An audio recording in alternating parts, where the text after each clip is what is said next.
Hey everyone, Technomentary here. In today's video, I'm going to show you how to fix this application requires iOS 14.0 or later. I'm going to show you the correct way to do it and then a workaround that you can follow even if your phone does not update to iOS 14 or later. So let's get started.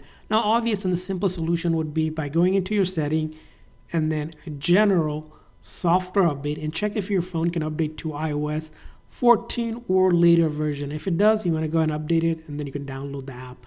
Now, it might be the case that your phone doesn't update to iOS 14 or later because it's not compatible. In that case, you'll have to follow this step.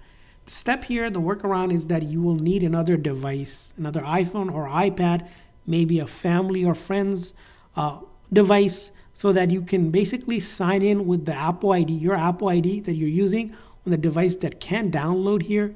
So in the App Store, this Apple ID, and you need to use their App Store to basically sign in to the same Apple account here. As you can see, I have the same Apple account and download it on that device that can download. And then once you download it on that device, it's going to be part of this device's history on your account.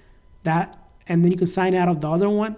And then you come over here to your account and then click on not on this iPhone. And then you can download any of the basically app like this with the cloud icon, because it will download basically an older version of the app that's compatible for this device.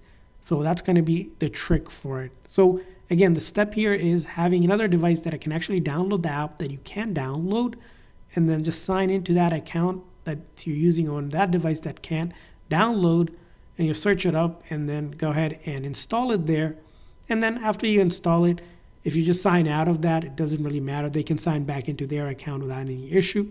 And you'll have basically the option under your account when you go there, apps, and then you'll see not on this iPhone, and then it will show up there for you to go ahead and download. And that's going to be the workaround. And that's how you do it. I hope this video was helpful. If so, please consider hitting the like and subscribe button for more tips and tricks. We'll see you guys next time.